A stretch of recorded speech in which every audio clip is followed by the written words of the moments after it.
The Washington State Patrol and other state agencies are working to keep our roads and public safe. Ignition interlocking devices are a simple concept. If you attempt to drive with alcohol in your system, the device stops you. It is connected to your vehicle's ignition and requires the driver to blow into the device before starting the engine. If the device detects alcohol, your vehicle won't start. This restriction applies to any type of vehicle that you drive, including motorcycles, rental cars, friends' cars, loaner cars, and company cars. If you are driving on public roadways, it needs to have an interlock system installed. Watercraft are not required to have an interlock system, as well as off-road vehicles like ATVs, dirt bikes, riding lawnmowers, and similar vehicles, as long as you stay off public roadways. In Washington State, there are multiple interlock devices that are approved to use and install. Once the chosen device is installed in your vehicle, you will be trained by a technician on how to use the device. Be sure to ask questions if you don't understand any part of how the device works. Make sure that you are comfortable using the device before you leave the service center. To start the vehicle, you must have a breath alcohol content of less than 0.025. If you blow above 0.025, the vehicle will not start.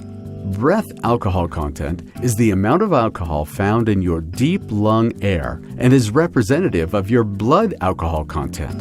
If your vehicle has a mechanical issue and stalls, you're provided a 2-minute window to restart the vehicle without having to take another test.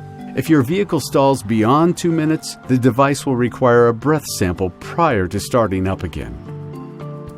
Do not use products that may contain alcohol within 15 minutes of providing a breath sample. Some products such as mouthwash, perfume, cologne, and cough syrup may inadvertently register on the device if the test is taken too soon after using them. In addition to these, other products like solvents, leather protectors, even windshield washer fluids sometimes contain alcohol. Refrain from using these products just prior to or during a test. If you do experience an alcohol violation that you believe was caused by one of these products, you should provide a follow-up breath test within 10 minutes. If you pass the follow-up test, the first test will not count against you as an alcohol violation. If you do not take a follow-up test, your first test will be considered a violation.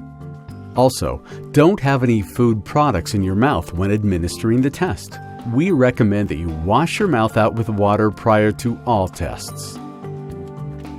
In addition to not eating before providing a sample, you should not smoke, chew tobacco, or vape within the time suggested by the manufacturer. Once your vehicle has been started, you will be required to give random retests throughout your drive. The first retest will be within 10 minutes of starting the vehicle. Your device will notify you when the retest is required. If you're driving when the retest is needed, you should pull off the roadway safely before attempting to take the test. You will be given roughly 5 minutes to provide a breath sample. The second and following retests will be required randomly, anywhere from 10 to 45 minutes apart. If you ignore the retest notifications, or if you log a breath alcohol content of 0.025 or more, your vehicle will give a continuous audible alert until it is stopped and shut off. Any failure to submit a random retest or a breath alcohol content of 0.025 or higher while driving will result in a violation reset.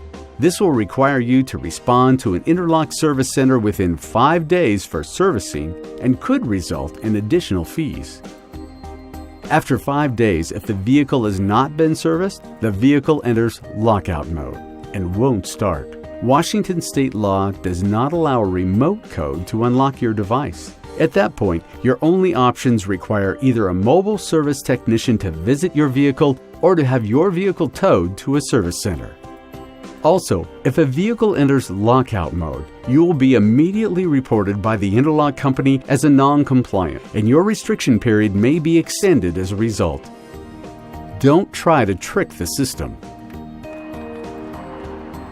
All approved devices have an anti-circumvention feature that makes sure that only the driver can register recordings on the device. Digital cameras and GPS technology are part of the device system. When a test is required, the device will take a digital image of the driver and capture their GPS coordinates. All testing and device events are recorded in the device's memory and are accessible by the company, judicial system, parole and probation officers, Department of Licensing, and law enforcement. Only you can provide a breath sample, not your friends, not your children, not an air compressor. It is a criminal offense if you are the driver and you allow someone else to take the test for you. You both could face interlock circumvention charges. Don't do it. As a restricted driver, you and you alone are responsible for all the information recorded by your device. Alternately, if you have someone else driving your vehicle, that driver, even if they do not have an interlock restriction, must provide a breath sample. And only the driver should be providing a breath sample. This is confirmed by the digital camera within the system.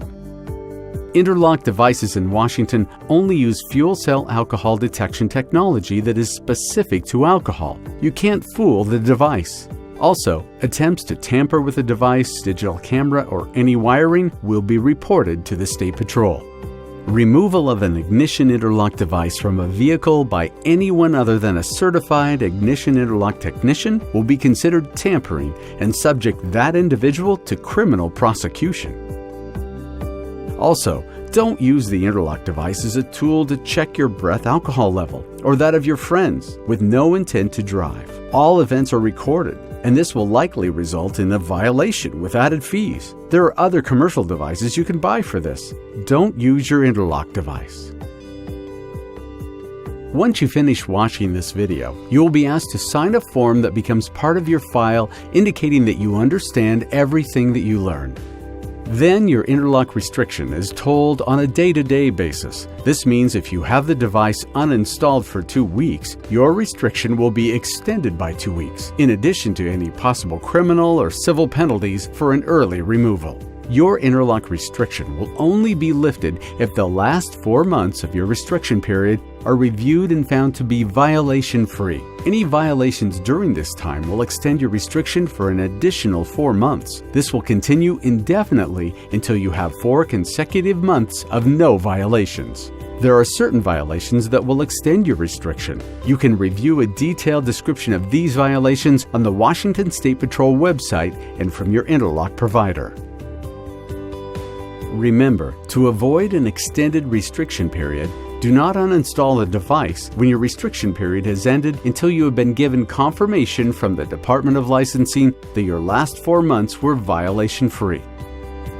If you have any questions, notify your service center technician before leaving the facility. Once you leave, you are responsible for your interlock device.